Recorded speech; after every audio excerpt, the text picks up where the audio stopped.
तो फ्रेंड्स, आज है तुलसी विवाह करते हैं। तुलसी विवाह की तैयारी सबसे पहले लेते हैं एक थाली जिसमें रखते हैं दूध, गुड़, हल्दी, कपूर, कलावा, फल, मेहंदी, लिपस्टिक और तुलसी के पत्ते भी रखते हैं। तुलसी के पत्ते एक दिन पहले तोड़ लिए जाते हैं।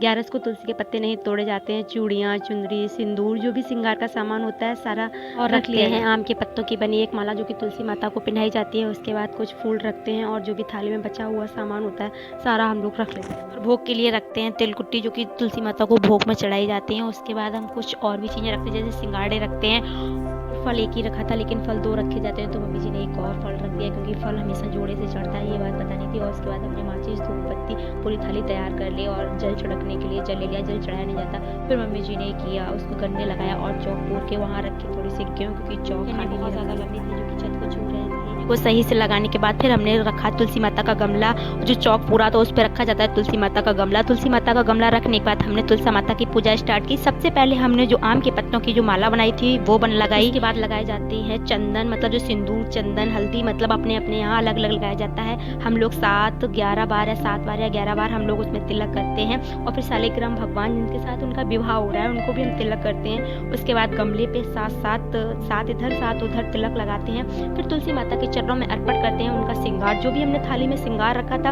वो श्रृंगार उनको अर्पण करेंगे। और दीपक जलाया जाता है पर आरती नहीं की जाती है। कहा जाता है आरती करने से तुलसी माता चली जाती है, कितना सही है मुझे नहीं पता। फिर उसके बाद हम लोगों ने फल चढ़ाए, क्योंकि फल तो हर पूजा में लाए जाते हैं और फल हमेशा जोड़े से चढ़ते हैं, मैंने वीडियो की स्टार्टिंग में भी बोला था। उसके बाद मम्मी जी ने शालिग्राम भगवान को भी फूल चढ़ाने के बाद उनको दूध पिलाया, तुलसी माता को दूध पिलाया। उसके बाद थोड़े पानी के छिटके लगाए, क्योंकि दूध पिलाने के बाद पानी के छिटके लगाए जाते हैं। और जो हम लोग भोग के लिए तिलकुटी लाए थे वो तिलकुटी सिंगाड़े से भी भोग लगाया, क्योंकि तुलसी माता के विवाह में शिंगाड़े और गन्ने का बहुत ज़्यादा महत्व है। इस सब करने के बाद तुलसी माता की लगानी थी फेरी। 108 तो लगा नहीं सकते थे क्योंकि मुझे चक्कर आने लगते हैं, इसलिए हम लोगों ने डिसाइड किया हम लोग लगाएंगे 11 फेरी।